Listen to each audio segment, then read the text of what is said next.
नाजरीन, अब हम जिक्र करेंगे एनीमिया यानी खून की कमी के बारे में। वैसे तो ये बीमारी किसी को भी हो सकती है, लेकिन ये ज़्यादातर ख्वातीन में देखने को मिलती है।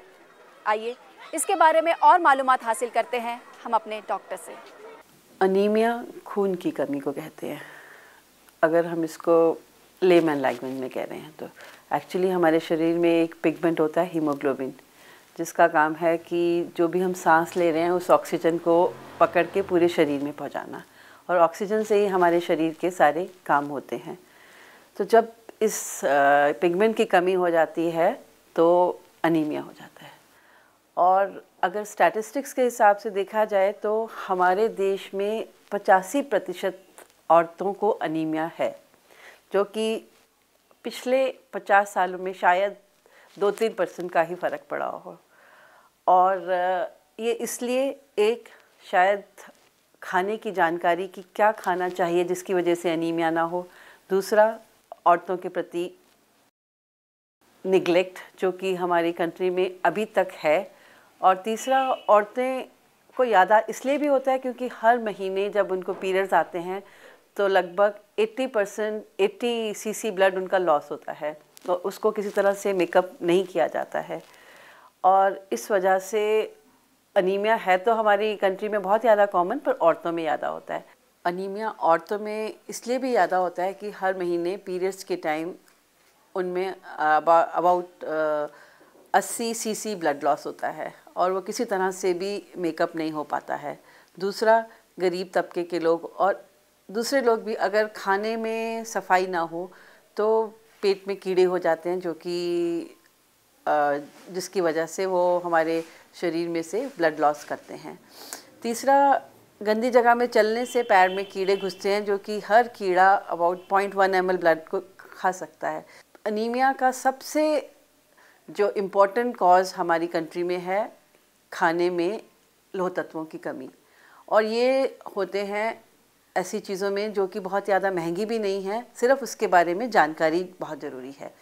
और अनीमिया आपको हो गया है, आपको कैसे पता चलेगा, या आपके बच्चे को हो गया है, अगर आप ये देखें कि आप थके से रह रहे हैं या बच्चे का पढ़ाई में मन नहीं लग रहा, वो अपने रोज़मर्रा के काम नहीं कर पा रहा है, तो और थोड़ा पीला सा लग रहा है, ज़्यादा गोरा लग रहा है और ढीला ढाला रहता है, सोता रहता है, तो ये सोच सकते हैं कि शायद उसको अनीमिया हो, और ब्लड टेस्ट करा के हीमोग्लोबिन की मात्रा को जांच करा लेना चाहिए। आजकल सर्दियों में गुड़, भुने हुए चने या दूसरे चने की सब्जी या अपना खाना ही लोहे के बर्तन में बनाने से भी आपके खाने में आयरन की मात्रा जा सकती है। और सिर्फ आयरन ही नहीं, हीमोग्लोबिन बनाने के लिए आपको दूसरे विटामिन भी चाहिए, इसलिए हरी सब्जियां और चावल जो उसके ऊपर छिलका होता है, इसलिए बहुत ज़्यादा रिफाइंड चीज़ें, जिससे कि आप मैदे की ब्रेड खाएंगे या पिज़्ज़ा खाएंगे और रोटी नहीं खाएंगे तो आपके अंदर विटामिन की कमी होगी। आयरन खाते हुए भी आपका हीमोग्लोबिन नहीं बनेगा। अगर आपको ऐसा लगे कि ये सब सिम्टम्स हो रहे हैं तो आपको ब्लड टेस्ट कराना चाहिए, जिससे पता चले कि आपके अंदर हीमोग्लोबिन की मात्रा कितनी है। औरतों के अंदर 12 से 14 मिलीग्राम % होना चाहिए हीमोग्लोबिन, और आदमियों में 16। इंडिया में इतना तो नहीं हो पाता, पर अगर 14 आदमियों के लिए और 12 भी औरतों में हो तो ठीक है। अगर आयरन की मात्रा कम है तो उसके लिए इलाज करना चाहिए। यहाँ पे मैं ये कहना चाहूँगी कि हमेशा अगर हीमोग्लोबिन कम हो तो ये इसलिए नहीं है कि वो डाइट की डेफिशिएंसी की वजह से है या ब्लड लॉस की वजह से है। कभी कभी कुछ अनीमियाज ऐसे भी होते हैं जो कि हेरिडिटरी होते हैं। थैलेसीमिया एक ऐसा ही अनीमिया है जिसका बच्चे में माता पिता दोनों की तरफ से जेनेटिक तरीके से आता है, और बिना किसी वजह के खाना भी ठीक से खा रहे हो, किसी तरह का शरीर से ब्लड लॉस भी नहीं हो रहा, फिर भी बच्चा अनीमिक है। स्पेशली बचपन में ही जब बच्चा बहुत अनीमिक हो तो थैलेसीमिया के लिए टेस्ट करा लेना चाहिए। और यहाँ पे एक मैं मैसेज देना चाहूँगी सबको कि जो भी युवक और युवती शादी करके बच्चे करने के जब प्लानिंग करते हैं उस समय उन्हें अपना थैलेसीमिया का टेस्ट करा लेना चाहिए। स्पेशली जो प्रेग्नेंट लेडीज़ होती हैं हमारी कंट्री में, जो उनके जिसको बोलते हैं मटर्नल मोर्टेलिटी की प्रेगनेंसी के समय मौत होने में सबसे ज़्यादा मौतें इसीलिए होती हैं क्योंकि औरत को अनीमिया है। इसलिए अनीमिया का प्रिवेंशन बहुत ज़रूरी है और इसके लिए व्यक्ति खुद ही सब कुछ कर सकता है। गवर्नमेंट कितना भी कर ले, अभी गवर्नमेंट के प्लान्स हैं कि वो खाने की चीज़ों में आयरन डालेंगी, पर उसमें इतना कुछ नहीं हो सकता जब तक आप खुद का ही ध्यान नहीं करेंगी कि आपको क्या खाना चाहिए, किस तरह से साफ़ सफाई से खाने को रखना चाहिए ताकि आपको एनीमिया और आपके परिवार को एनीमिया ना हो। एनीमिया से बचने के लिए सबसे ज़्यादा फ़र्ज़ व्यक्ति का खुद का है और उसमें भी औरतों का इसमें सबसे ज़्यादा हाथ हो सकता है, क्योंकि सारे परिवार की देखभाल घर की स्त्री ही करती है। अगर उसे ये जानकारी होगी कि किस तरह से एनीमिया से बचा जा सकता है, किस तरह से वो अपने आप को एनीमिया होने से बचा सकती है और अपने बच्चों को एनीमिया होने से बचा सकती है, तो पूरे देश से एनीमिया का इरेडिकेशन हो सकता है। इसलिए ये मैसेज मेरा औरतों के लिए सबसे ज़्यादा है कि वो जानकारी रखें कि उन्हें क्या खाना है, खाना किस तरह से पकाना है, किस तरह से साफ़ सफाई का ध्यान रखता है, ताकि वो अपने परिवार की और इस तरह से अपने देश को स्वस्थ बना सकें। फितरत खुद खूबसूरत है और खूबसूरती हर एक को पसंद होती है। हर एक ख्वातीन की ख्वाहिश होती है कि वो खूबसूरत दिखे और हम उनकी ख्वाहिश अपने इस प्रोग्राम में पूरी करने की कोशिश करेंगे। हम उन्हें बताएंगे खूबसूरती के कुछ नुस्खे। तो आज हम बताने जा रहे हैं कि सर्दियों में अपने चेहरे को कैसे महफूज रखें। सर्दियों में सर्द हवाओं की वजह से हमारी त्वचा अपनी नेचुरल नमी खो देती है, जिसकी वजह से हमें अपनी त्वचा की देखभाल की ज़्यादा ज़रूरत पड़ती है।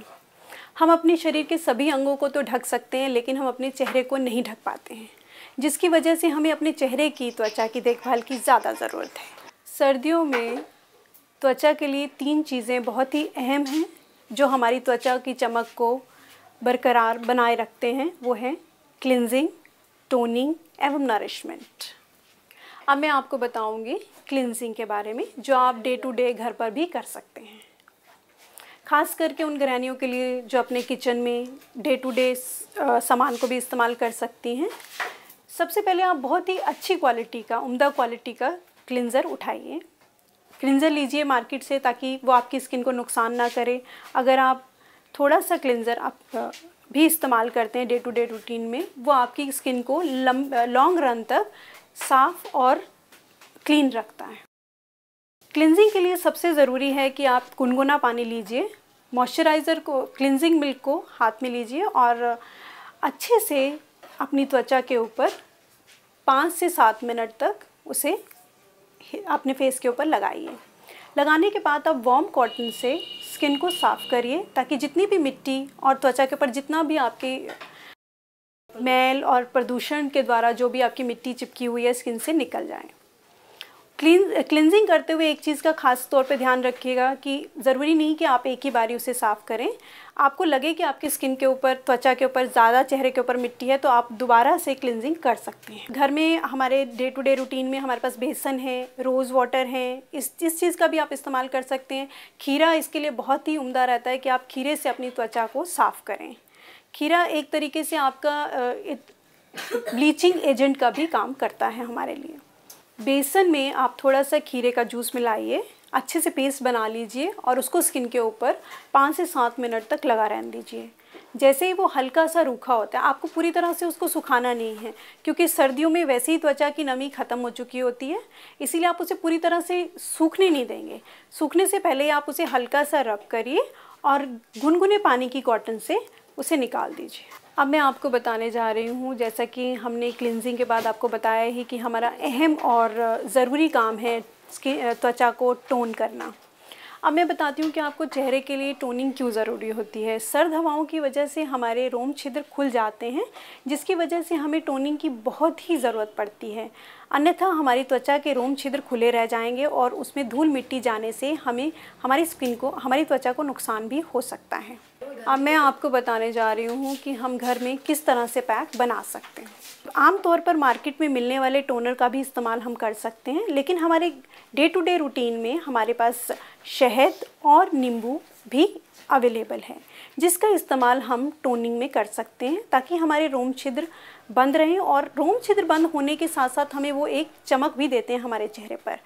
टोनिंग अगर हम अच्छे से करेंगे तो हमारी त्वचा की जो नमी है और हमारी त्वचा की जो चमक है वो लंबे समय तक बरकरार रहेगी।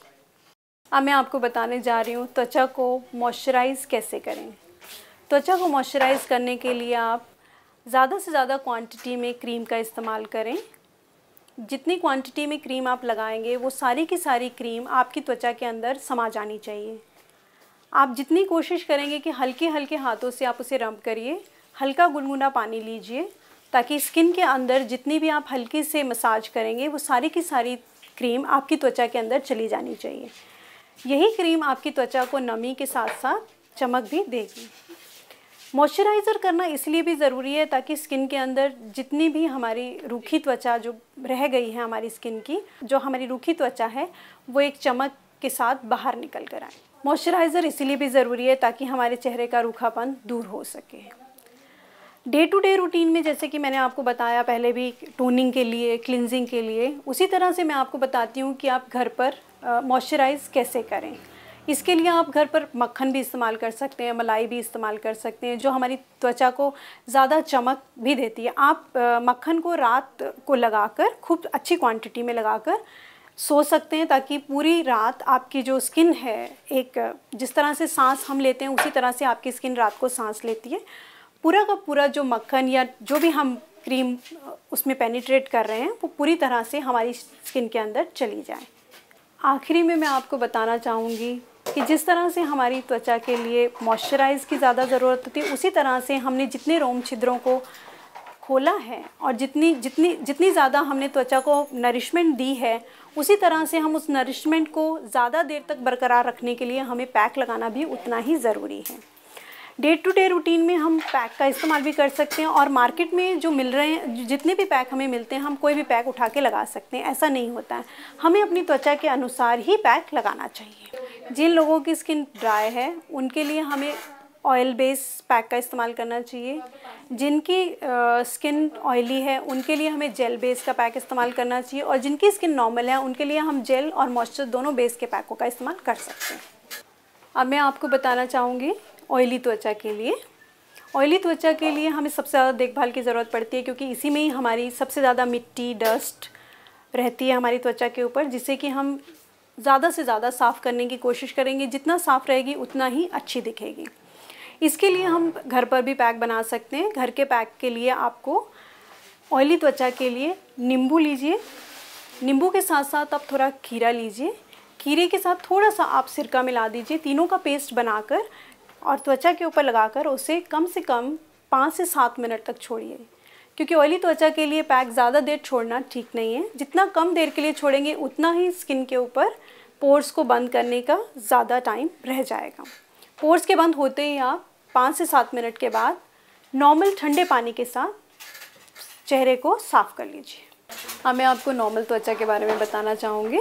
नॉर्मल त्वचा के लिए हम पैक बना सकते हैं रोज़ वाटर और मसूर की दाल को हम रात भर पानी में सोख करके, ज़्यादा क्वांटिटी लेने की ज़रूरत नहीं है, आप ज़्यादा से ज़्यादा 4 चम्मच का इस्तेमाल कर सकते हैं, और उसको सोख करके रखिए, और सुबह आप उसमें रोज़ वाटर मिक्स करके और मिक्सी में उसे अच्छे से पेस्ट बना लीजिए, और उसे अपने चेहरे के ऊपर मिक्स करके रोज़ वाटर के साथ लगाकर 15 से 20 मिनट तक छोड़ दीजिए, और गुनगुने पानी के साथ साफ़ कर लीजिए।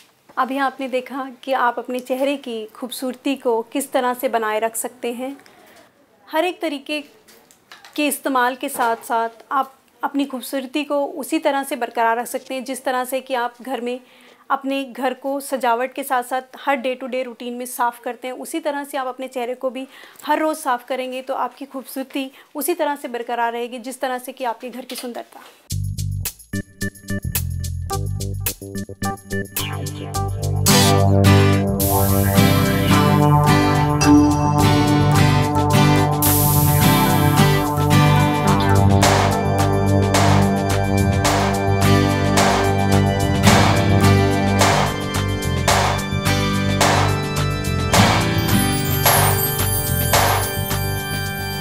दोस्तों, किसी ने क्या खूब कहा है, वक्त है सबका इमाम, वक्त के हम सब गुलाम। तो लीजिए, आपसे बात करते करते हम उस मुकाम पे पहुंच चुके हैं जहां हमारा मुकद्दर है जुदाई। हमें उम्मीद है कि आपको हमारा ये एपिसोड ज़रूर पसंद आया होगा। अगले एपिसोड में आपसे फिर मुलाकात होगी।